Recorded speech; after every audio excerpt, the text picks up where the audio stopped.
Where wheelchair basketball comes to the Levine Center for the Coastal Continental Clash as Team USA takes on the Australia Rollers as both squads prepare for the 2024 Paralympic Games in Paris.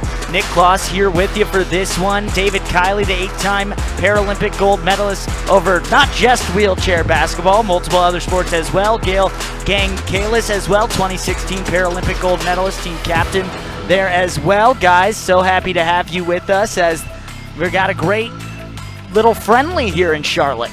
Yeah, absolutely. Thank you for having us. We're excited to be in Charlotte, the first time Team USA is playing on American soil leading up to the Paris Paralympic Games.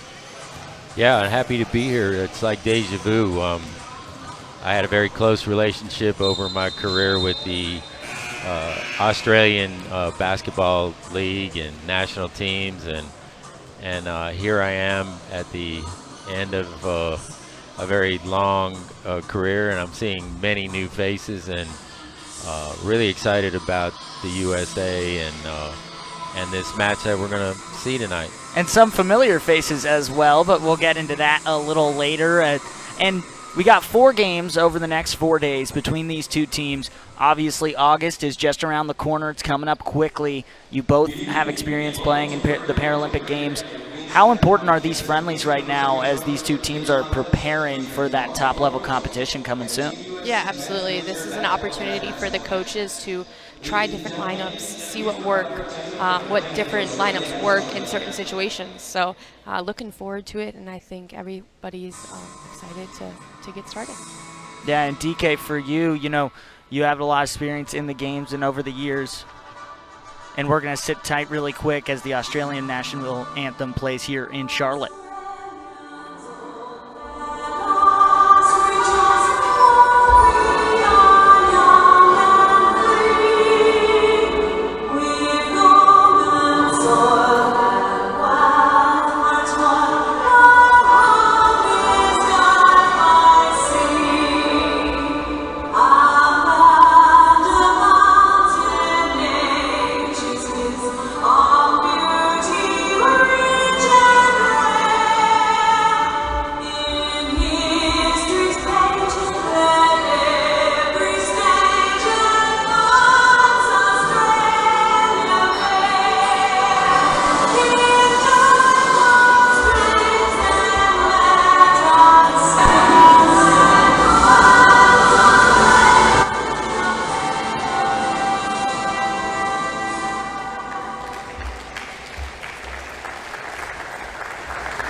Bringing you back in here in Charlotte, North Carolina, back on the court as these two teams about to be underway. David Kiley far on the left and Gail Gankalis with me as well.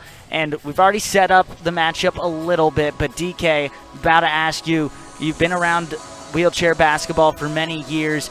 These friendlies important to what these teams need in the Paralympic Games, but for you, when you were warming up for the games, what did you think was most important about these matchups? Well, most certainly trying to just keep the players in motion, myself in check, and make sure that I'm in tune with the coaching staff and what our long-term goals are. Because as a player, it can get away from you, you know.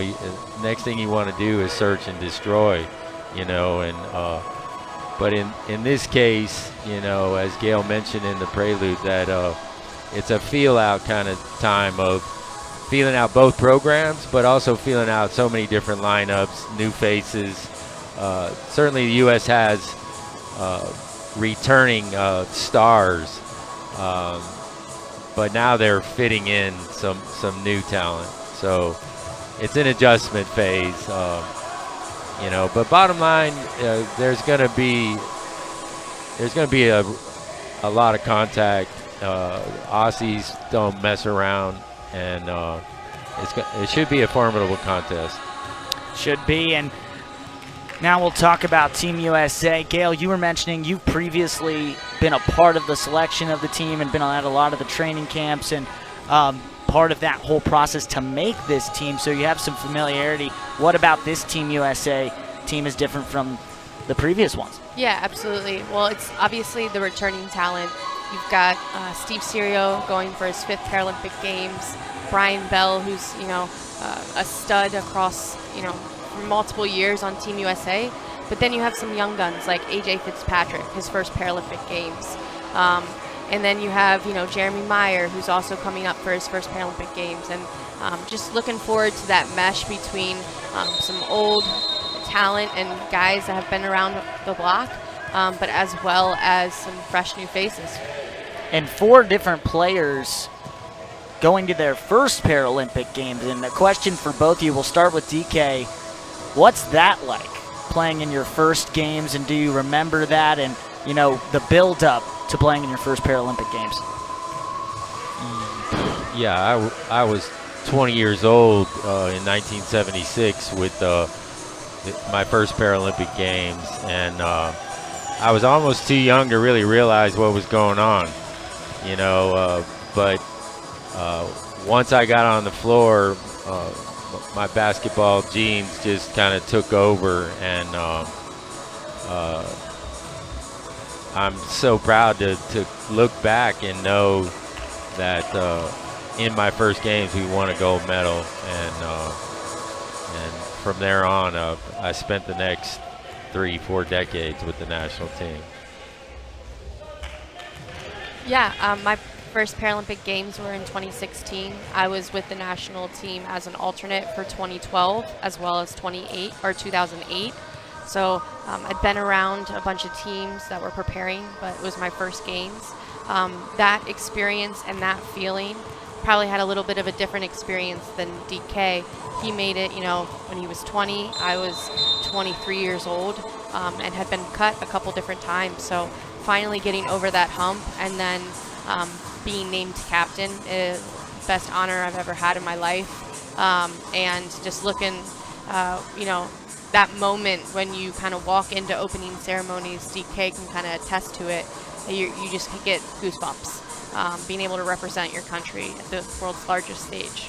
Now looking at Australia visiting, you know, obviously a team we may not have too much familiarity with, but like DK said, the Aussies don't mess around. So what just traditionally do you know about the Rollers as a program and as a national team? Well, they come from great tradition. Their head coach, Brad Ness, was in his day one of the strongest big men in the world. Has a variety of professional experience under his belt. I expect he is doing a great job with the newer, younger talent. they got a couple OGs, as you would think, on a national team, a 41-year-old and Tristan Knowles and a 39-year-old and Sean Norris that have been with the national team since they were kids, teenagers. So, you know, I would expect, again, the tradition will show itself with the Aussies, and they're just known. They're known to take it pretty serious.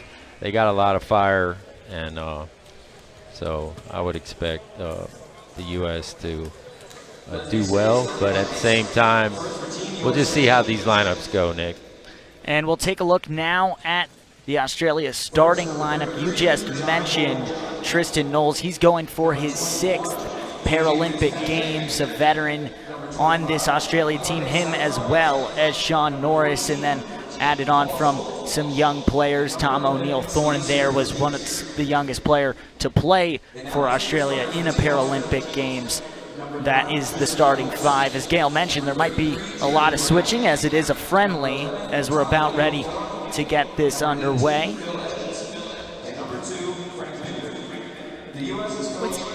What's interesting is that we have the oldest guy on Team USA on the starting lineup, as well as the youngest guy on Team USA, AJ Fitzpatrick. So Paul Schulte and AJ Fitzpatrick both on the court at the same time. Very interesting. And we're underway, getting things started. Paul Schulte takes it up, comes to a quick stop. 4 10-minute quarters in wheelchair basketball inside. Steve Serio, shot goes up. It's a 24-second shot clock, so it's a quick moving game as Australia gets their first possession of the day. Here's O'Neill-Thorne going down the side. Inside, underneath, off the front of the rim, and picked up by Jorge Salazar. There's a man down, so now Team USA has a benefit, an advantage to attack quickly if they can. Now Australia trying to push the pace the other way. Here's Tristan Knowles, the veteran, decides to slow things down. Knowles, a part of the 04, 08, 12, 16, and 20 teams, laces one from deep. That's 3 points on the board for the Aussies.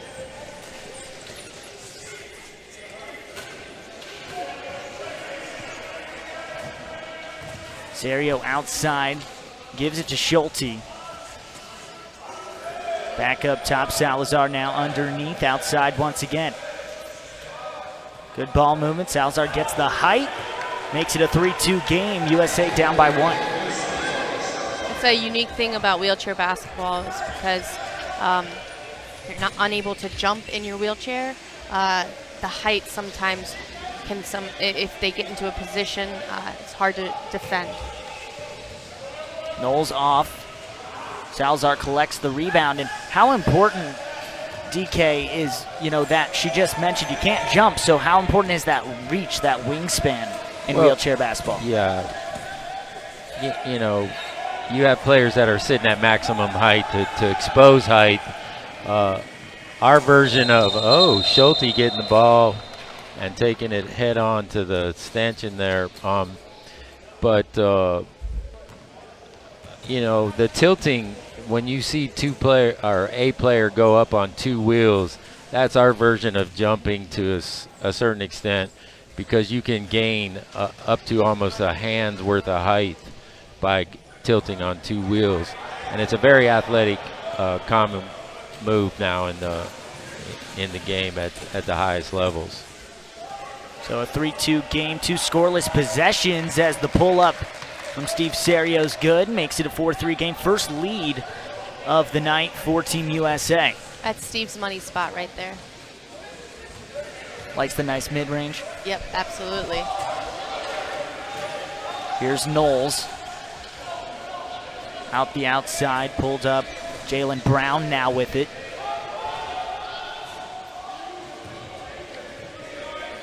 Pops off the back, 4-3 with 7:11 left in this first quarter.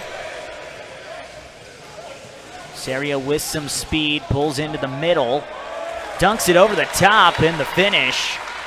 AJ Fitzpatrick, the youngest player on the team, gets his first points of the night. Looks like Team USA is trying to press right now.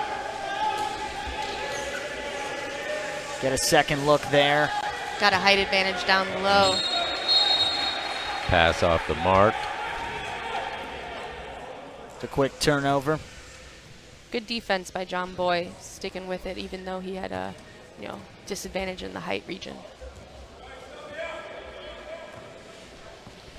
Tristan knows he let one get away there with that pass.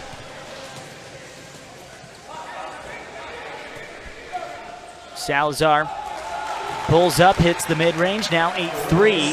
5-point lead for USA.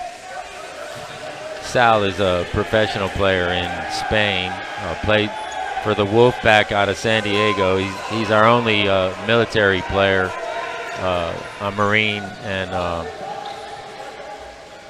he's pretty jet-lagged out right now. He just got back from Spain, or got over here from Spain. Triple from Knowles. Brings them within 2. He still got that shot, man. I remember it well, and he played for the Wollongong Rollers in Australia, who'd won 8 NWBL championships in a row, which that's quite a dynasty, but they lost for the first time in eight consecutive years this year. There's 3 players on this Australia team from that national championship team. Dynasty. I definitely call that a dynasty. 8 in a row. 8 straight years. Yeah. Here's the deep one from Brown. He nets it. Early on, you can see Team Australia's strategy is shooting the 3, making Team USA have to jump out, defend them at the 3-point line. That way they can get more space to create inside shots from there. First shot attempt from John Boy. Doesn't go. Under 5 minutes to play now in the first quarter. 2 lead changes so far now, 9-8 Australia. Knowles is going to try and take another triple off the back of the iron. And the offensive board goes to Australia. The Rollers take it right back. Popped outside here for Evans. Guarded by Schulte, a deep one, and laced by Tom O'Neill-Thorne. It's funny, you don't know if Team USA is playing great defense, forcing those 3-point shots, or if Australia is truly trying to look for the 3 more. DK, when you were playing, was Team Australia known for their 3-point shooting? They were once Troy started to play. You know, he extended that. David Gould was a good long-range shooter in my day. You know, it was a different game then, though, too. You know, you were playing to higher class, much more emphasis on height than we see in today's game. Australia very accomplished in wheelchair basketball, and there's O'Neill-Thorne once again. He's got the hot hand right now. Yeah. The last 2 Paralympic games have come in 5th and 6th, but before that we're fighting with Canada for the gold. O'Neill-Thorne is from the Darwin salty alligators or crocodiles, I'm sorry. I'm going to take a ribbing for that one. But he was on the team that ended the 8 year in a row win streak by the Wollongong Rollers. Now we'll have some substitutions here, some different looks, as Gail, you mentioned. We'll try to feel out some different lineups here, going with a different full 5 here for Team USA. Yeah, we've got Brian Bell and Trey on the court. They have a lot of experience playing together. Also have Jeremy Meyer, who's a sharpshooter, and he's backing it up. And there it is, right on cue. USA down by 3 here. Jeremy's a bona fide scorer. You know, he's just that kind of a player. He may not be a total package player, but he comes in with the notion that he's going to make baskets. And every team's got somebody like that that's just a flat scorer. And Jeremy's that kind of a shooter. Here's Fabian Romo, Brian Bell. Highest classification on this team. Romo takes the shot off the back of the iron. 2.5 minutes left to play in the first quarter.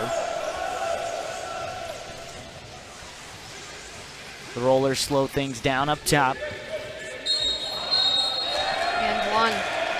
And there's our first foul of the day and a bucket along with it. 17-12 and a chance for another at the line. That's Ethan Leard as we get another look there. Australia kind of used a little ISO right there. Put our Class 1 on an island by himself. Off the front of the iron, free throw no good, not the full 3 points. And we've mentioned classification, so Gail, if you want to explain to anyone who hasn't seen wheelchair basketball too much, what is that classification system? Absolutely. So classification system is in place to give opportunities for people with all types of disabilities. So you have a Class 1 all the way up to 0.5 to a Class 4.5. So 1.5 to all the way up to 4.5. People who have lower classifications have a little bit of higher disability, so it affects their balance, it affects their core muscles. People who have higher classifications, like you mentioned, Brian Bell, who's a 4.5, has all of his core intact, but has maybe a missing limb, or also could have, depending on a double amputee, things like that. So I was a Class 3-5, and DK, you were a Class 3. And then on top of that, you can't have more than 14 on the court at all times, correct? Absolutely. So that's why you have to have great low pointers, so Class 1s and 1.5s, because if they have to be on the court to allow you to have a taller 4.5 maybe. It's all about evening that out as deep shot bounces out. Coming off the hands of Jeremy Mayer. Here's O'Neal Thorne. The rims look pretty soft. More likely to get a bounce on these type rims. Another triple taken by the Rollers, liking that three-point shot. As they go inside this time, can't find the layup. Offensive board, gets it to go.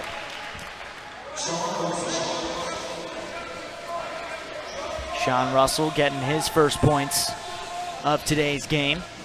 30 seconds now to go in the first quarter. Dipping underneath, and now Bell draws the foul, and we'll see USA at the line for the first time. Trey and Brian, you can see they have that connection. They've been playing on Team USA's teams for a long time, so it doesn't shock me that Trey had a great pass to Brian right there.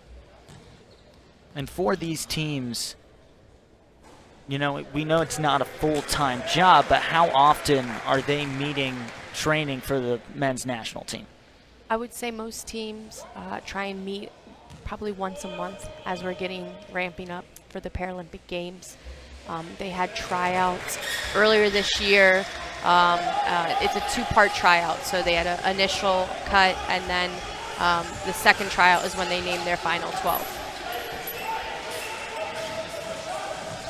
Australia up by 4, 15 seconds left in the 4. Bell breaks up a pass. That trickles out of bounds. U.S. will take the ball for the throwing on this side. They've got 9 seconds. This would be a great opportunity for Team USA to try out maybe a last-second play they might have been working on during training camp this year. Pops it inside for Romo. That's who I was thinking it should go to. And Mayer takes it off the back. Can't get it to go, but they found the open look. And after this first quarter, Australia leads by 4 on Team USA. DK, what did you see in that first frame? We'll start with from Australia that worked so well for them to take this lead. Well, they've made a commitment to live out along the perimeter, and so far that's paying off. I'm not sure you can keep that up over the next 3 quarters, and I don't know, but I would expect even more pressure from the USA's coming. If they were to continue to shoot like that, they perhaps could extend their full court defense to keep that perimeter at bay. You know, they're getting good looks right now. So I think Team Australia, now that they've made a couple threes, kind of what Dave was saying, that their Team USA is going to start coming out. I think there's going to be opportunity for them to pick and seal players in for Australia to now get inside. Well, we'll take a look right here. You mentioned the difference here was the three-point shooting, and this is what it looked like for Australia. So give us a breakdown right now of what they did to get those shots available, and then you see Knowles, who's just been on fire early. I think it's very good spacing. They've spaced the floor, and they're making the extra pass to find their shooters, you know, specifically Knowles.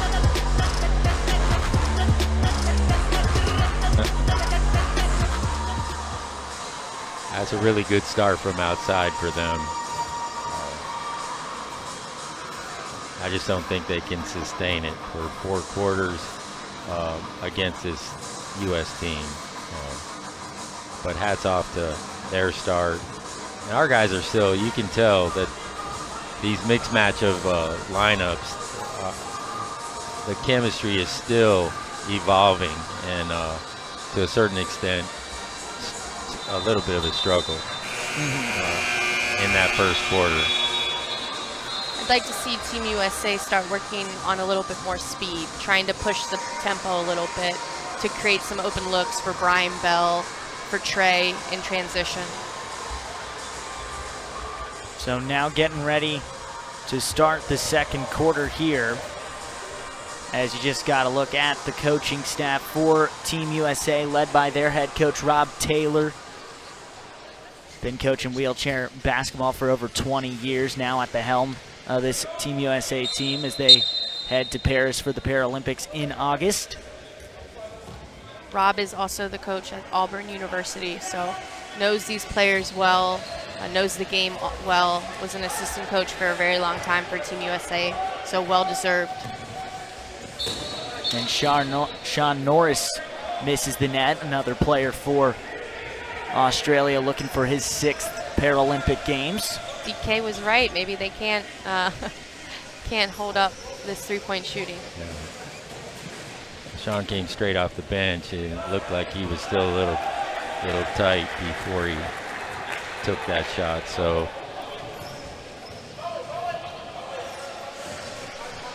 Sean and Tristan, again, both been with this program the longest. You can see them working that 2-man game. So they were both working on the same side of the floor.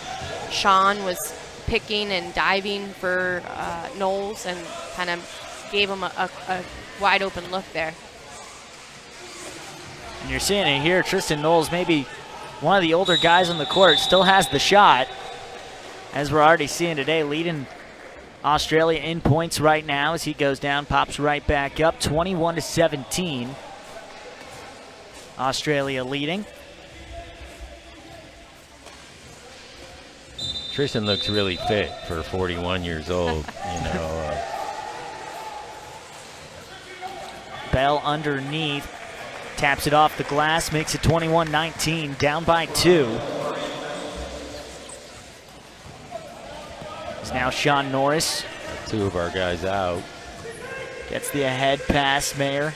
Slows him down in front of the paint. Outside, Romo gets a hand on it, causes the turnover. Last touch by Knowles, going the other way. It's great anticipation by Fabian. First-time Paralympian. Really great shooter. He's been around, dominated in collegiate wheelchair basketball, so it's great to see him on Team USA. Coached by the Hall of Fame, Doug Garner, out of the UTA, as you said.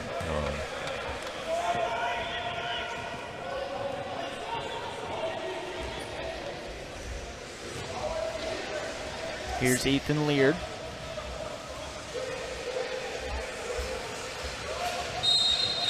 As Knowles gets knocked, called a foul. Not great positioning by Trey there.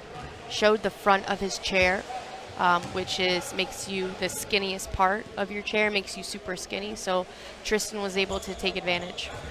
I think it shows you he didn't want Tristan to get any kind of space. So he started to move out, and then he got caught in that bad position. But that's what making the long ball of. Kind of the same play there. Jeremy popped out, came, way past the three-point line to pick up Tristan. Here's Mayer with it now.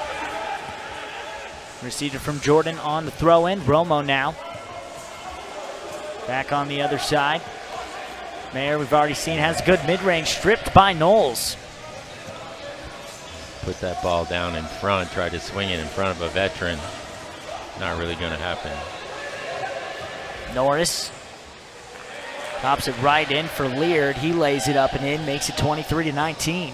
That was a great pick and roll in transition for Australia. Now Bell drops it down. Mayer brings it in, nearly has it stripped by Knowles once again, but there's a call on the floor.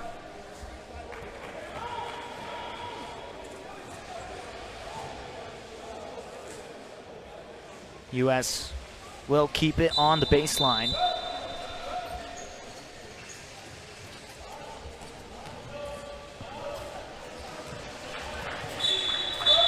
Pops right back out of bounds. Now Australia going to take it away.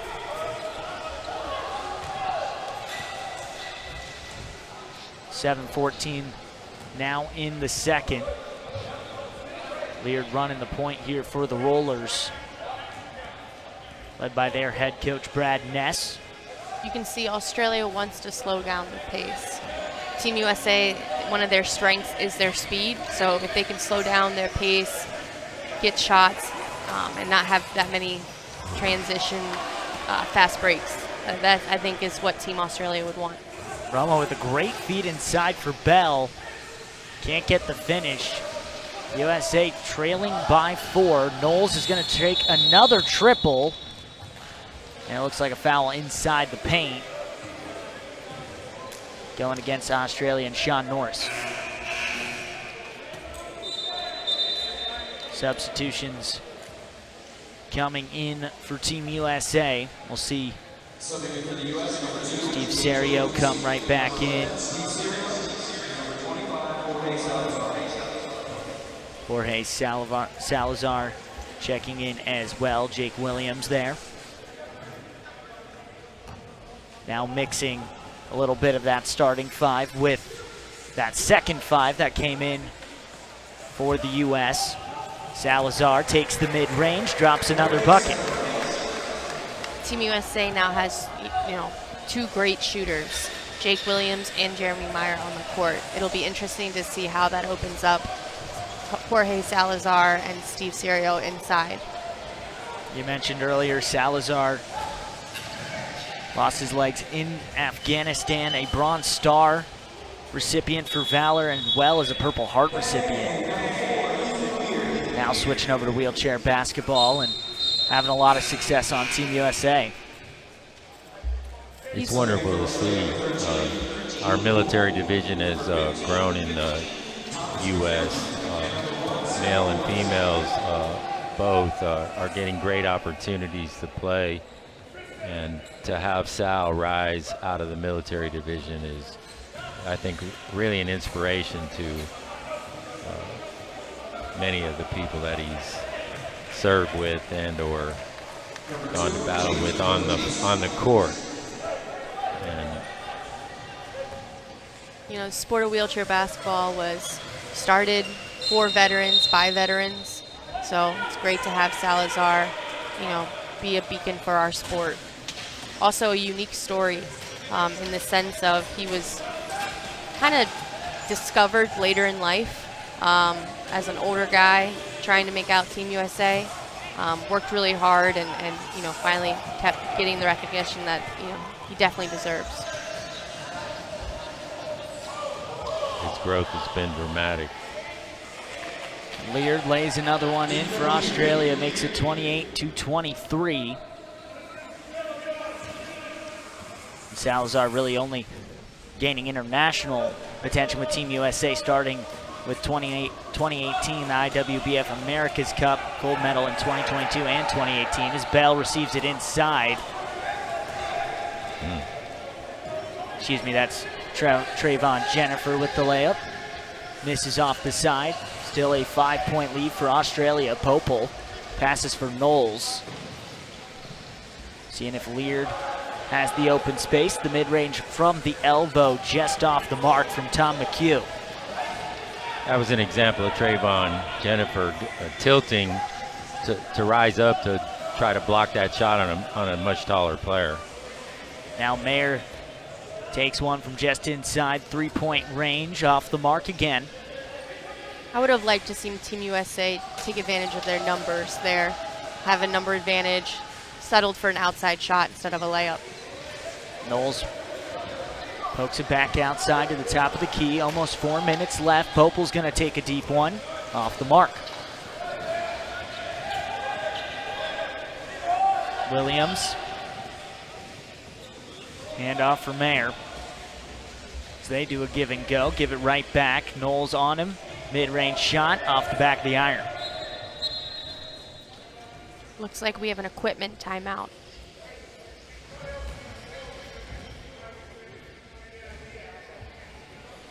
And explain that could be a bent axle, a flat tire, referred to as an equipment timeout. That team would not be charged an actual timeout, but it was definitely a wheel problem. Looks like an axle.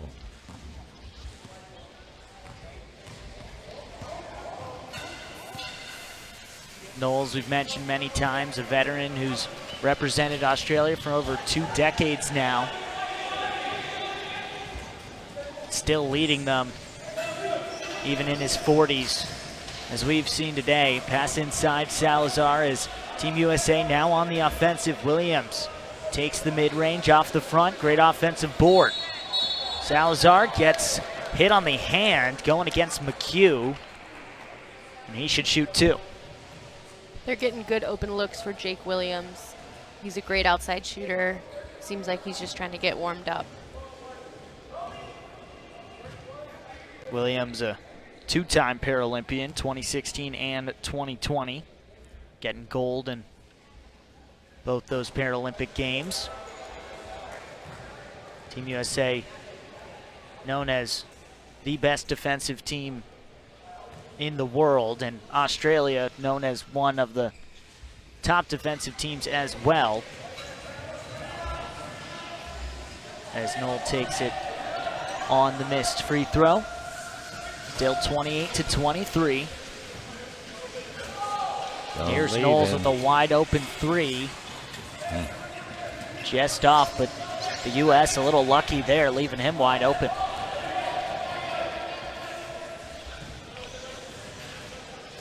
Trey using his speed.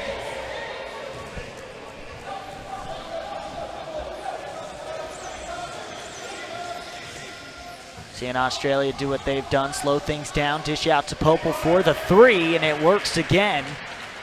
Common theme across all of the Team Australia. They're looking for threes. They're hitting threes. It'll be interesting to see if Team USA makes a change of strategy at half. Here's Williams taking a triple, trying to see if the U.S. can get hot from behind the arc to even things out. Right now, largest lead of the game for Australia. Rollers up by 8.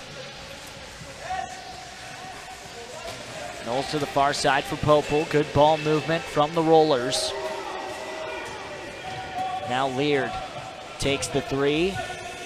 Nothing there. Good defensive possession by Team USA there. Get the stop, just now have to see it go the other way.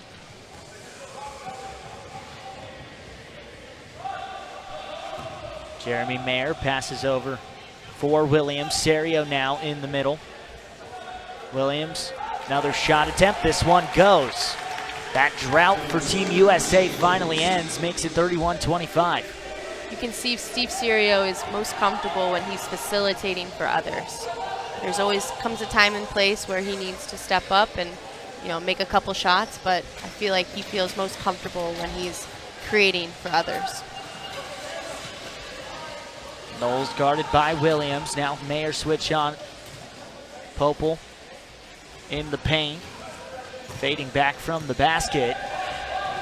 And going the other way. Here's Serio.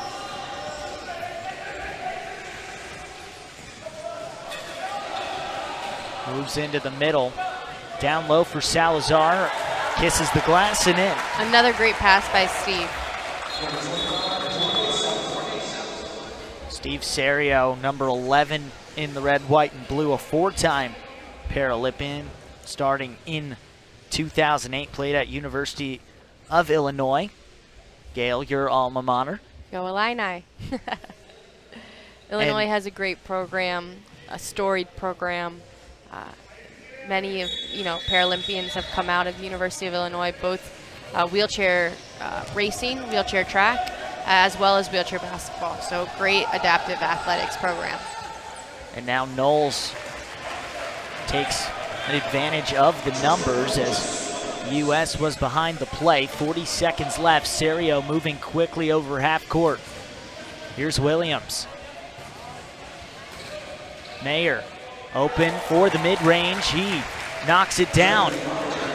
Ball Under 30 rotation. seconds. Ball rotation is happening more and more for Team USA, and I think that's opening up some looks for their best shooters. And a full court press here. Gotta front these. Yep. And DK, what did you like there from the U.S. on the press? Well, we have up front pressure, but what is a safety valve has been for Australia is we haven't fronted the two at half court, and so they just make a baseball pass and break that pressure. Nice shot. Williams breaks the cold streak there, at least from deep, nailing the three. And just like that, it's 33-32. After the largest lead of the day for Australia, they're coming with speed as time expires. Knowles puts one up. And I wouldn't even call that a heave. He's been hitting from that distance so far in this one. And that wraps up the first half here. So we'll just do some takeaways from that first half. Gail, starting with you on both sides. What are you seeing from the opening frame? Yeah, obviously the Rollers are having some great success from the three-point line, which I think towards the end of the first half is opening up some lanes for them to take advantage of Team USA's gaps in their defense. On the other hand, you saw towards the end of that first half, USA started to full court press, which I think sped up Australia, took away some of their three-point shots there. I think on offensive side of things, USA, I think, like DK said earlier, still getting the feel of different lineups, but you can tell with their ball rotation, they really are doing a great job of finding that open person. Just got to make some more shots there. Yeah, it looked like to me, Nick and Gail, that Australia was giving us kind of a dose of transition strength. Scoring some easy buckets in transition. Our speed and transition hasn't really manifested itself in the first half yet. So it'll be interesting to see if Coach Robbie does stick with the press, which automatically feeds into transition if you can force some turnovers. But I don't think he's so concerned about that aspect of things. He knows that's a strength right now. So I think he's really just trying to get minutes, get feel for his talent, who can do what, when. But right now, man, the total commitment from shooting from the perimeter has been fairly impressive. They didn't make anything right at the end, maybe some more tired arms, but then they got easy transition layups. So we'll see what the second half brings. And let's take a look. Jorge Salazar with 4 buckets there. His presence was definitely noticed when he was on the court. You'll see in a second on the replay the buckets he had in that first half. But when he was on the floor, definitely effective from the inside and that mid-range. It's his speed, I think, that sets him apart as a big man. The ability to get momentum and beat anyone kind of one-on-one. And then, couple that with his height. He's a dominant player. I've witnessed just, if there's any one glaring improvement in his game, is his elite wheelchair skills, his handling of his chair. It's really grown exponentially and is in a complete elite level. So, and I think it had a lot to do with him making the team, is how well he handles his ride. He's looked really good here in the first half, and that's the first 2 frames. It's 33-32. The Australia Rollers leading through the first 2 quarters, but Team USA with a good run at the end to make this just a 1-point game. We're going to step aside, rest the voices for a couple minutes. We'll come back for a little more here at the half. 33-32, Australia leading Team USA here in Charlotte.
Welcome back here in Charlotte, North Carolina. At the half, Australia leading 33-32 over Team USA. DK and Gail here with me. Nick Kloss on the call. And in that first half, USA, we were already talking about Salazar had a really good opening, but the youngest player on the floor in general on both sides is Ethan Leard, and he's had a good opening couple of frames. Yeah, Ethan's had it going on at the three-point line, but then you can see here that, you know, he's really working his way inside as well. He's a Class 2, so unique in the sense of great ball handler, kind of point guard out there, but also, you know, looking for his own shot. He's out of Brisbane in Queensland, and he can shoot. He's a rocket in terms of speed, so my research from my boys in Australia, they say he's got a really good upside. Looking really good today. Born in 2005, age just 18 years old, trying to make this Australian national team for the Paralympic Games. We did talk to Coach Ness and the managers on the side. They have not set their roster yet, still awaiting some final cuts before they are all set to head to Paris. But something we've been discussing, we already talked about University of Illinois. You mentioned the great program there. You're a little biased, but you mentioned that program as well. But if you guys could just talk about wheelchair basketball at the college level, there are some great programs. If you look at the Team USA roster, I mean, Wisconsin Whitewater's on, you just flip a coin or go 50%, you're going to hit someone who went to Wisconsin Whitewater. So what is the college level like, and how has it grown over the years, and the level of competition? Yeah, the collegiate division really fosters our talent for Team USA. We mentioned that Salazar was a unique pickup because he didn't go to a college. University of Whitewater, Wisconsin has a great program, and actually our very own Jake Williams is the head coach for Whitewater, Wisconsin. Just won a national championship. Just won a national championship. So it's funny, he's coaching AJ Fitzpatrick, number 24 on USA, but then as well as playing with him on Team USA. So that balance is probably sometimes Jake, I'm sure, is going back being like, hey, what happened with that pass, or things like that, trying to teach him. I taught you better than Yeah, that. exactly, exactly. But we have University of Texas at Arlington, another great program. DK mentioned Doug Gardner, Hall of Famer, had that program for many, many years, and multiple national championships. Yeah, in the collegiate division is where all the magic happens. It's where all the all the elite players come from. Salazar is the exception. All the best coaches come out of the collegiate division. It's that day in and day in grind, and all the resources that are applied in a college campus system, and all the technology that's applied. All college players are dealing with wheelchair level sponsorships, and so they're in the best rides, and they have, again, all the resources related to training and diet and the whole package. And it didn't always used to be like that. I came from the day when the community-based teams would just drug the beginning college teams. And over time, I don't think we saw that the collegiate division was going to move into just a paradigm shift of play. So, breeding ground of talent for sure. Our collegiate division has gotten so good that we are drawing international players that come over here and compete. So number 10 on the Rollers, Yannick Blair, played for the University of Alabama, won a national championship there. It was a great opportunity for him to play every day against top talent, as well as, he's able to learn the game for, through the United States wheelchair basketball lens. So sure, he's seen a bunch of these guys throughout college, prepares him ready for the world's biggest stage. We'll take a look here at some of the highlights overall from the first half for you guys to break down here. Like we said, it was close, 33-32, but Australia, they're the ones who really came out and took the first punch. Yeah, they came out swinging from deep. I mean, the first shot of the game, I think, if I remember correctly, was Tristan from 3. And then there was just a barrage spread around. Tristan maybe had the most threes, but I think there were 2 or 3 other players that had multiple threes. You can tell that Team USA is making an emphasis to try and work the ball inside to Jorge Salazar. So he's been doing a great job at using his speed and being able to attack the lower pointers to take advantage of them. We're only set to get underway here for the second half, but we were talking earlier, a lot of new faces on Team USA, and also on both sides, but also, DK, some guys you've played with, and then Paul Schulte is on the team. When you were the oldest player, he was the youngest player on the Paralympic team. Yeah, correct. And, we've talked about it. At that time, I kind of took him under my wing. I was the aging veteran. And, I tried to share my gift and my wisdom with him in his first days as a national team player at that level. And now he is in the role of returning that favor to the youngest player on the USA team in AJ Fitzpatrick. Fitzpatrick, correct. He, like you just mentioned, he is still in college playing at Whitewater. And like you mentioned, his coach is actually his teammate right now, which, like you said, might be an interesting dynamic for Fitzpatrick. Might feel like he has multiple coaches, one on the floor and then his actual coach in Rob. Absolutely, yeah. AJ Fitzpatrick he's a great player. He really stood out at Team USA tryouts this past year and really made a name for himself and kind of got all the veterans to respect him and pay him some mind. So great shooter, a lot of speed, bright future ahead of him. Made his first national team in 2023. As here's Schulte taking the shot.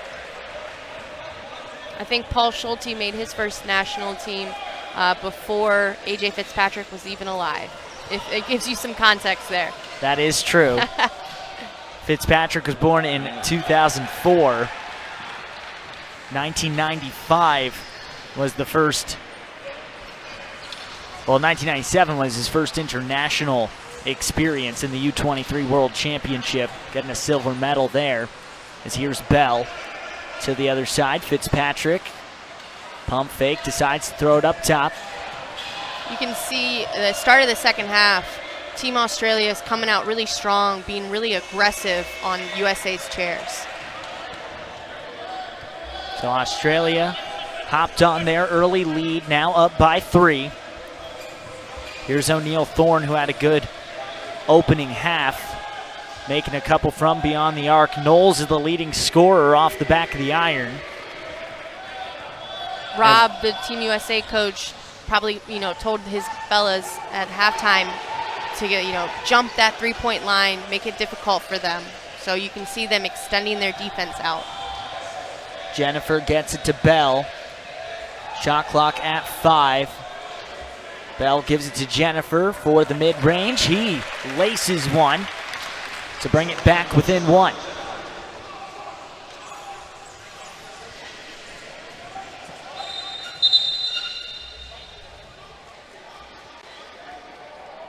Whistle on the other side. Looks like it could be a violation by Tristan. Went out of bounds for an advantage. If he goes out of bounds and comes right back from the same spot that he went out, it wouldn't be a violation. But because he went out of bounds to try and, get around somebody, that's when they're going to call it a violation. So here's Schulte.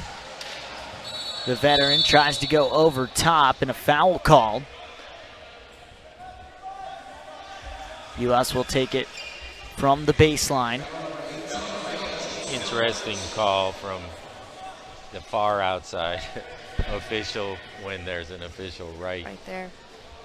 So I think even the officiating crew is working out some of the chemistry. That's why they have friendlies. Absolutely. Here's Fitzpatrick. Gives it up to Schulte. One-hander off the front, little short. O'Neal Thorne now takes it for the Rollers.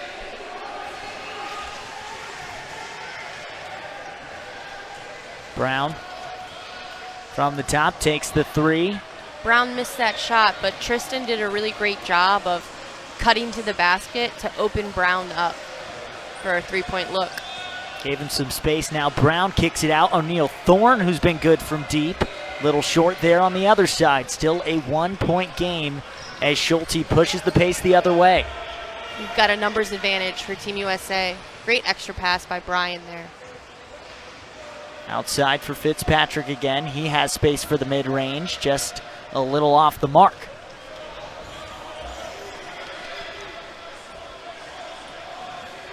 O'Neal Thorne with the crossover. Some good ball handling there. Out for Knowles. O'Neal Thorne was considered the future of wheelchair basketball in Australia, was originally the youngest player to make an Australian wheelchair basketball team and go to the Paralympics. Since then has been to Rio in 2016 and Tokyo in 2020, now a veteran, as we have an equipment timeout. O'Neal Thorne is also teammates in Spain with the Australians' best big man, Bill Latham, who is not here. And I heard there might be some sort of medical issue with Bill Latham. Did not travel with the team for this. Obviously one of the staple starting five as Fitzpatrick gets knocked down. Numbers advantage for Australia right now. Fitzpatrick enters the play again. Bell reaches high for that one. 10 seconds on the shot clock. Bell with a nice look, just a little out of the reach. Great track down from Schulte, has to heave one. And Bell with a quick ball movement. Great finish. Trey, heads up play, getting the ball to Brian on a touch pass there. On that previous play, you can see there two guys were down. It only took one half for these teams to kind of start getting physical, but you can tell they're definitely amping up the intensity. Second half, seeing a lot more collisions as O'Neal Thorne once again hits the three. 40-36, a 4-point lead for Australia. They led by as much as 8 points in today's game. Fitzpatrick with some space. Brown right in his face. Good shot defense.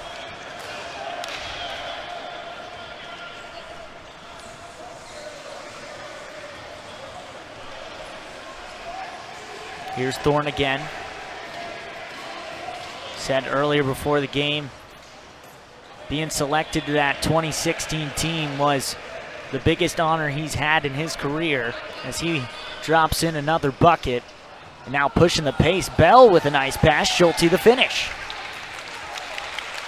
And from what you said, Gail, that seems like that's the game Team USA wants to play. Push the pace, not allow Australia to get settled. Absolutely. Their athletic ability is off the charts compared to the rest of the world. So you can tell that Rob wants to push the pace and push the ball. It's just, can we do it when they're making threes, right? A made shot slows us down. Hey, DK, remember when you said you think the three will eventually stop falling? I did say that, and it's still the fourth quarter to come, but so far, so good. So far, man. I don't know that he called glass on that shot, but The bank is open. Is the bank open past 7 o'clock? It is here at Queen's University. 47-40. Australia leading that largest lead of the day. Bell taking it the other way. And for those new to the sport of wheelchair basketball, it's 2 pushes. Then you need to dribble. If you do a third push, that would be a travel. As the level of play increases, so at this world level, if you set the ball on your lap sometimes, you're going to get the ball taken away from you. So typically it's, 1 push, 1 dribble at this elite level of wheelchair basketball. Can't hold it too long, and some substitutions coming on both sides. Sean Russell coming in, another veteran for the Australian team. You see him there, 14 in gold. And Romo checking back in. Salazar with Mayer, Serio, and 3 in blue, Talon Jordan. As you're seeing there, the physicality just continues, especially on the inside for Salazar as a big man. Nice pass, Serio. No bucket, but Romo draws the foul, and that's that point guard and great eyes you're seeing from Serio this whole entire time. Yeah, great pass by Steve. I think the reason why that play opened up, though, was there was so much attention on Salazar that Fabian was able to kind of sneak in. Great play by Team USA, able to take advantage of, Salazar's hot hand, opening up for his other teammates. Romo hits the first and the second, grabs 2 at the line. I don't think we can underscore either the fact that the players and the experience of a Matt Scott and a Josh Turek that brought such stability to the floor, both from the bench as a starter. The team is adjusting without that kind of experience right now, and that's dramatic. Those 2 players, Josh Turek recently inducted into the Hall of Fame for the NWBA right after he retired from the national team. Matt Scott, with plenty gas in the tank, just had been in the system so long and is doing such great things with his foundation. One person that they are able to, keep on their team is Mikey Pay. Used to play for Team USA, is now an assistant coach. He's kind of been the cornerstone of leadership for Team USA, so it's really great, a huge asset for us to have Mikey Pay on Team USA's bench and still being able to kind of foster that relationship and be that leader for, this team moving forward. Great point, Gail. I mean, Mikey Pay is living in Germany, a professional player over there for many, many years. I think he's lived in Germany now for the past 14. A little bit of a stretch to be in the national coaching. He's got a 1-year-old boy right now, and so that's an adjustment. Wow, what a great drive by Ethan. Took Steve one-on-one there. Leard continues to show he might be the youngest on the floor, but making his presence known early. Under 2 minutes to play now in the third. USA trails by 7. Mayer has an opening, elects to go up top for Romo. Played at UT Arlington, and Mayer finds the mid-range once again.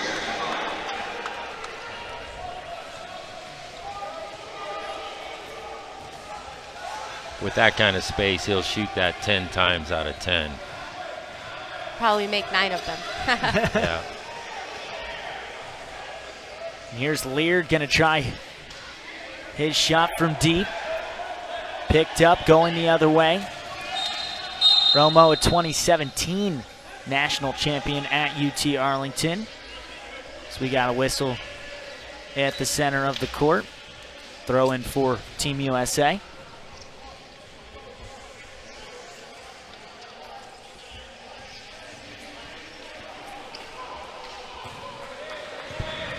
Off the mark there for the U.S. with 1:04 on the clock, as it's stayed close here in the third quarter. Australia not able to find too much space between these two, as it seems like every single time U.S. is able to battle back, but not able to gain full ground just yet.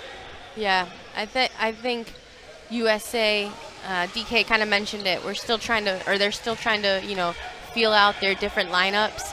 That happens more so on the defensive end, I think. Trying to figure out how to defend that three-pointer. That's going to take some time. O'Neal Thorne tries for another three. He's been hot all day. Here's Serio, started playing wheelchair basketball at the age of 14.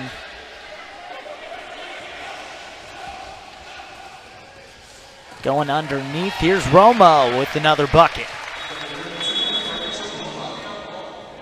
Steve, a Long Island native. And it looks like a few wheelchairs tangled up. They'll get that settled. And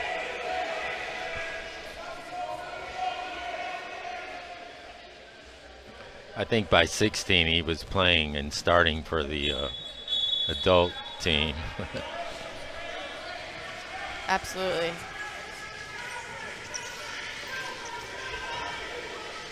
$18 seconds left. About the same with the shot clock and game clock as O'Neal Thorne gets the and one. 2 points and a chance for three. Those types of plays kind of kill you. End of shot clock, time's running down, give up a three-point play possibly. Kind of hurts momentum sometimes. It's been kind of characteristic of the first three quarters as we get within 2 to 3, and then just like that it's back up to 5 or 6. Especially if they could, get a bucket here.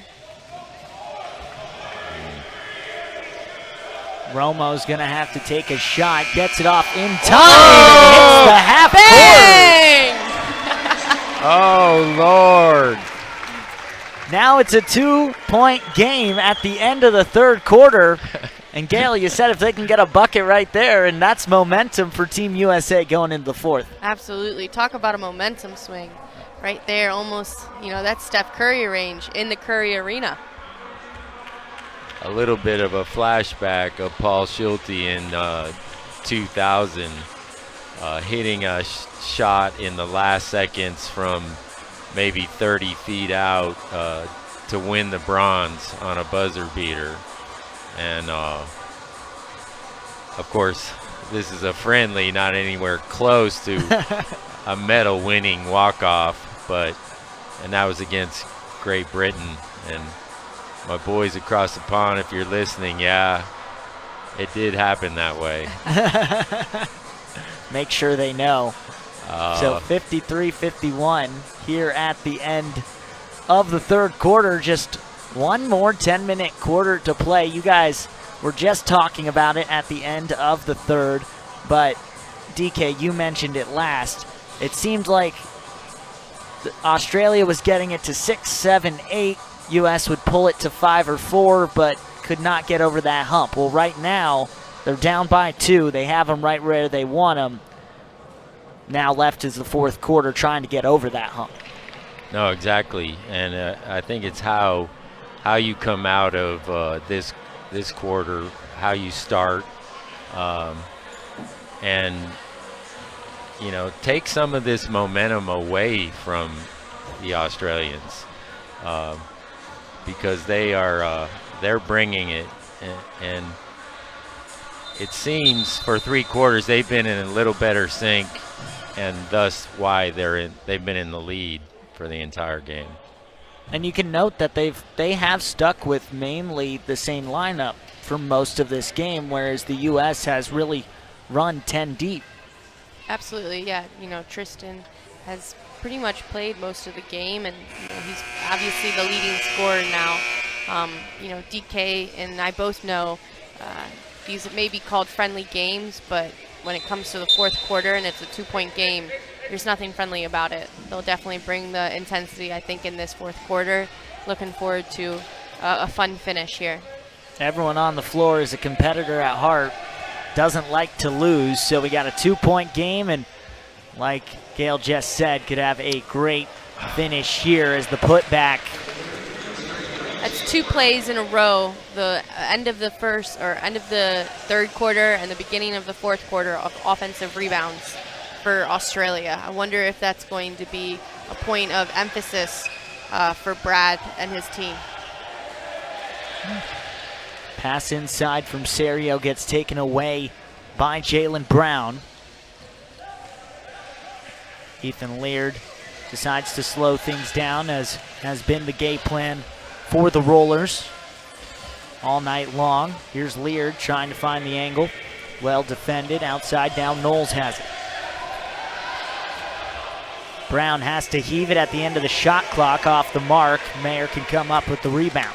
Great defense there by Team USA. You can tell they're, making that switch and really trying to come out above the three-point line and have great defense there. Serio finds Romo, frees up the hands off the back of the iron. Now Brown going the other way. Second youngest player on this Australia team, gives it to the youngest player. Brown born in 04, Leard born in 05, 18 and 19 respectively. It's now Leard. Takes the roller and gives it up to US. Salazar goes down on the other side. Surprised that wasn't a foul. He was asking for it, wondering why it wasn't.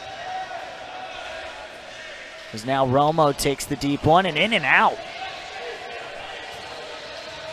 Big offensive rebound by Talon Jordan there. Seems like a bucket the U.S. needs right now. Salazar gives them what they needed right off the glass and in. A 2-point game once again. Pretty much our most consistent offenses with the highest percentage has been Salazar. Been great on the inside so far. Here's Sean Norris. Over for Jalen Brown. Pass inside, Norris from Knowles. That play right there, you can tell USA was kind of tired of Tristan Knowles hitting three-pointers one after the other. Came out a little too aggressive. That opened up Sean Norris' 2-point shot in the key. Now Romo for Salazar, uses that reach in and out. And that last bucket for Australia was 5-time Paralympian to 5-time Paralympian.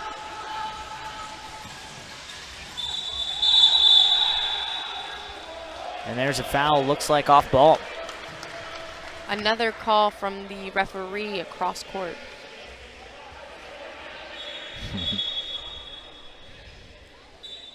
Got some more substitutions here, as Belle, Williams, and Jennifer check back in, along with John Boy. On that last play, you could hear Steve Serio communicating very loud to his other teammates. A unique thing about wheelchair basketball is communication is so much more important because chairs aren't able to move laterally. You have to, constantly be in communication with your teammates, and Steve is one of the best in the world to be communicating and directing his teammates out to him. And how important is that communication? Because you mentioned you can't move laterally. So is that because, as a great steal from Jennifer, pushing the pace the other way for Serio. See if U.S. can capitalize on the fast break. Broken up, and there's a foul. But as we were saying, the communication, is that so key because you need the help when you're beat on the outside? Yeah, absolutely. You can't see behind yourself, so you have to be able to communicate, if there's a pick coming or if someone's, slashing behind you. And then on, like kind of what you mentioned, being able to help, having someone else come from the offside to, once you're picked out, it's really hard to recover. Jennifer hits the first free throw to make it a 3-point game, trying to make it a 2-point game once again. And as Gail mentioned, Serio, one of the best communicators, one of the best players in the world, won the 2017 ESPN ESPY Award for Best Male Athlete with a Disability for his performance in the 2016 Rio Paralympics, where they won gold. As second shot in 57-55. Yeah, Steve's been a dominant force ever since he's made Team USA. It's been really great, and DK can probably attest to this as well. It's been great to see his leadership grow. I think he's a natural-born leader, but now with, age and experience underneath him, he's able to kind of coach into these young players, these new faces, and really help build our program for Team USA. Steve will let the game dictate what he is going to do, how he will apply himself. I mean, I'm not sure, but I think he only has 4 points in this game. So he'll do what he has to do, but he also knows this is a friendly, and winning isn't necessarily the end goal in the first friendly of 4. He's trying to make his teammates better right now, which he does consistently. And as you guys mentioned, the most important thing about the friendlies is most likely the chemistry they're trying to develop here early on, as the pass inside, using the height there, goes up and in for Tom McHugh. USA is one of the only countries that has a decentralized program. So our 12, our athletes don't live together or play together every single day, whereas some European countries and Canada, they have their team, senior level national team live together, play together every single day. So that's an advantage for them, something that we always kind of have to fight against. Whistle gives it to the U.S. at the end line with 5:17 left to play in the fourth quarter. Americans trailing by 5 to the Rollers. Most of Australia's Olympic and Paralympic teams, depending on sports, usually have a mascot name. For Australia men's wheelchair basketball, it's the Rollers. For the women, it's the Gliders. DK, how important would you say, as being a coach, how important would you say that you have these games, these friendly games, with a fourth quarter 5-point difference leading up to games like the Paralympics? Well, when you talked about a decentralized program, it's critical to get as much game time as you can possibly get like this. Because the reps are just, far and few between. Players mainly doing most of their development on their own. And Tough bucket there from Jalen Brown.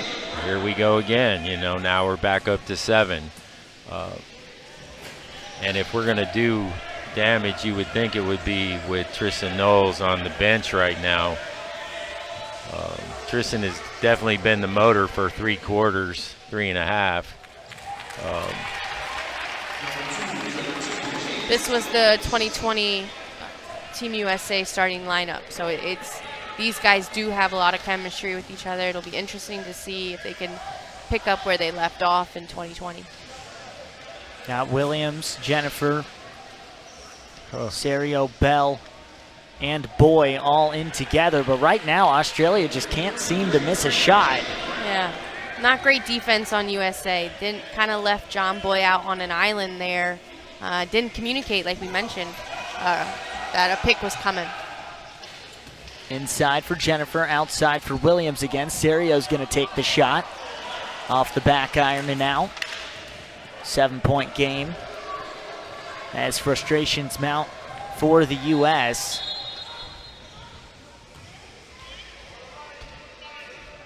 No whistle gets called there. You mentioned college programs. Sam White, who was just on the floor, played at the University of Whitewater, Wisconsin from Australia. Not just the U.S. using that college route. And as DK said, the resources they get and the high level they get to play at to prepare them for the world stage. Williams going to take it up the floor, under 4 minutes to play. 7-point lead for Australia.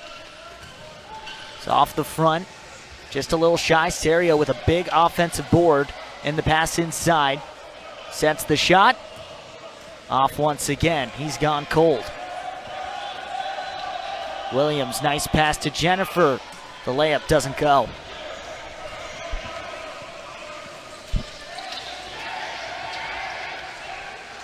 Boy stops the progress. Good defense. Cross court, Williams picks off the pass. Cuts to the middle, gets it for Bell, who lays it up and in. USA is now pressing, trying to force Australia's hand, speed them up a little bit, create more turnovers.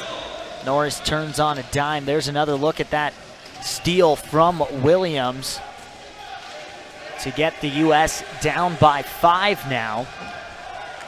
And there's another turnover. The defense showing up right now for Team USA. Williams dishes for Jennifer. He takes a rolling shot, just a little short.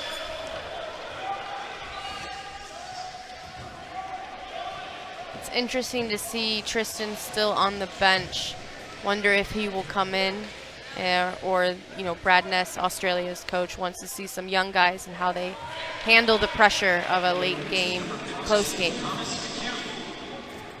Tom McHugh there using the reach and the mismatch.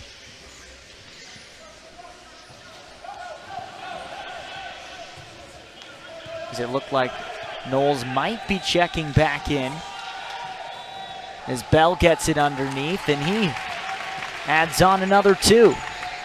5-point game, 66-61, Australia in the lead. Pressure from the U.S. Here's Brown once again, 19 years old. Looking for his first Paralympic Games with Australia. Norris nearly loses it. McHugh has it. He has to take a shot. There's now a free ball. Williams first to it. Gets knocked and says it's going the other way, going against Williams. Yeah, tough call there for Jake Williams. Seems like he doesn't agree. And Gail, could you just break down what was the call right there on the floor? Yeah, that was a charge on Jake. So 2 players were coming at each other. The referees believe that Australia had the advantage / position in front of Jake. Jake obviously disagrees and feels like the Australia defensive player got there late. So in the same premise, got to get to the spot. Absolutely. Who's established position first? Minute remaining now. Down by 5. Brown off the glass extends that lead now to 7. Looks like they're taking Tristan Knowles back onto the bench. Seems like these young guys from Australia have handled Team USA's pressure late. Here's Williams pretty well. Trying to get the 3 to get a spark here late, and then there's a foul. And it looks like that's going to be against Brian Bell. 37 seconds on the clock, and this is just game 1 of 4, as we'll have games 6:30 tomorrow, 6:30 Saturday, and then a 9 a.m. on Sunday. And after that, both these teams move on for more prep games, as that's up and in by Jaylen Brown, the largest lead of the day now for Australia, up by 9, as we'll have a timeout on the floor. And both these coaches, and Brad and Rob, going to talk to their squads. DK, are you surprised that we haven't gotten more timeouts during kind of this late game scenario from either Rob or Brad Ness? I can't get in the coaches' heads on why so few timeouts. Maybe it's the opportunity to just let these guys work it out on the floor. But bottom line is U.S. is not playing the type of defense that creates a lot of their strength, or has typically. I'm not worried. It's the first game of a friendly situation. But we didn't make shots. I mean, going down the stretch in this last quarter and a half, we're missing bunnies, we're missing open looks, or we're taking some questionable shots. So I think it's the early shot clock shots. I'd like to see Team USA work the ball around a little bit more. Obviously not at this late game. There's a big three from Serio, and you mentioned the shots weren't falling. That's a big one for him, as he went cold for a while there in that fourth quarter. Is now a 6-point game with 24 seconds left. Here's another look at that last play. Yes, Steve is one of the best late game shooters in the world and can turn it on when he needs to. So as you saw, that 3-point shot, wide open, took it with confidence. And that's what they need right now. Gonna need some big threes. And a prayer.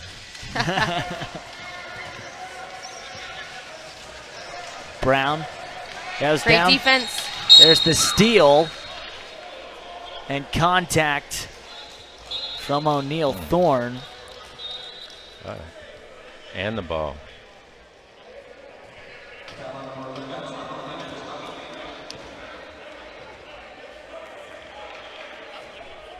So we'll get another look at that foul. What'd you guys see there? Yeah, it seems like Australia thinks he was going for the ball, and I think Trey probably got there and got possession of the ball quicker. It looked just like a rough play, but it didn't look like an intentional or a flagrant type scenario to me. It just looked bad because Trey went down hard. And now with one free throw, cashed in, makes it a 5-point game, and the U.S. get the ball back. Could possibly be a huge momentum swing.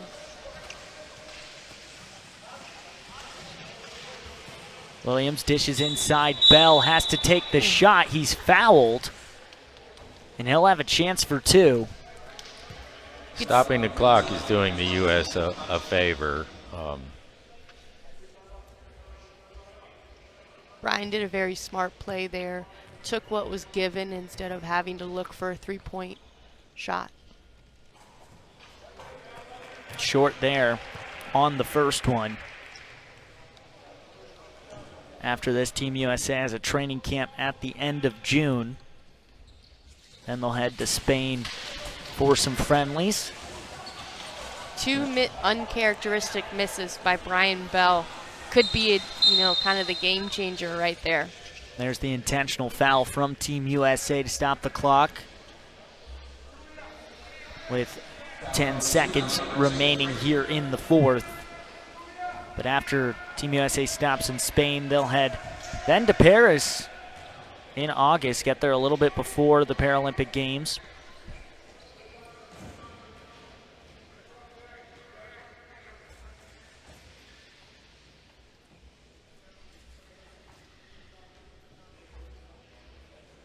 Looks like Australia is in the bonus 2 shots. And they are, with those team fouls stacking up. Blair will take the shots, being the one fouled for Australia. They're looking to improve on a 5th place finish in the last games.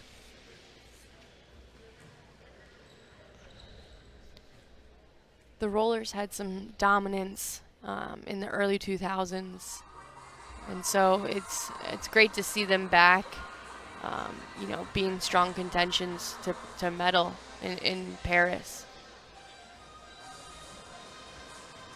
And throughout the world, the two top dogs, if you want to say, Team USA and then obviously Great Britain, another great team as they will look for gold in Paris as well.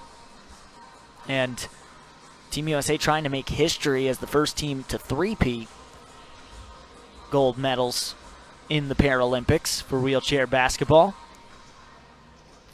In 2016, it was when, the men's team ended a drought for a gold medal there with this core. So with Steve, with Brian, with Trey and Jake. And then they kind of been riding that momentum from here on out. Fun fact, in 2016 was the first time that Team USA, both wheelchair basketball and able-bodied basketball, all 4 teams, men's and women's, won gold. Wow.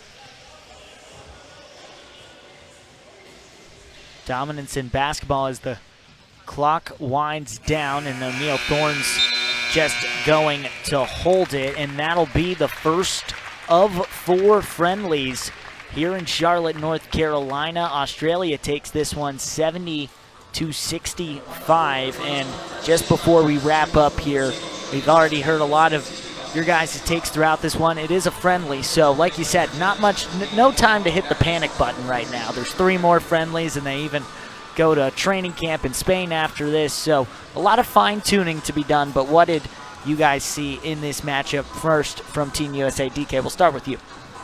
Well, I saw, players getting the opportunity. There's a little bit of rust that's got to be dust off between now and Paris. I think losing can be a good thing after you get past the emotion of it sucking.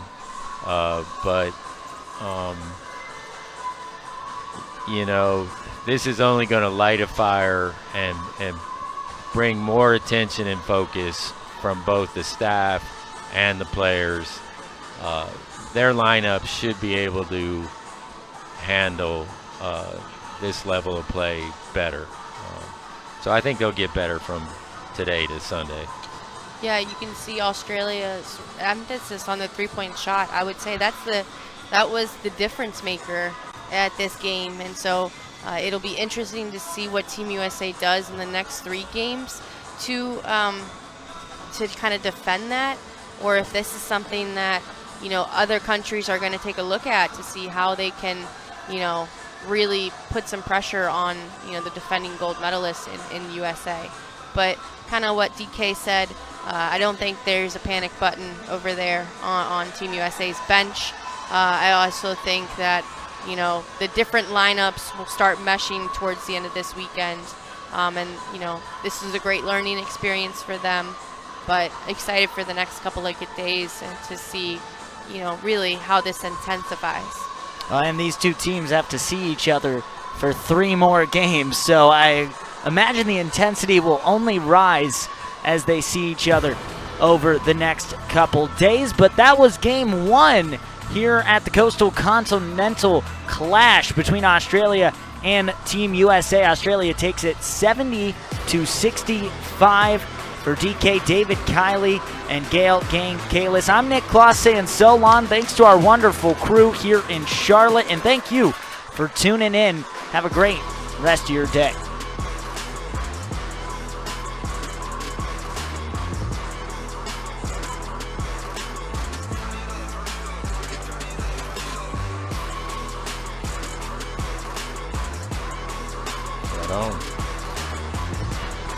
Nick, you're a smooth operator, man.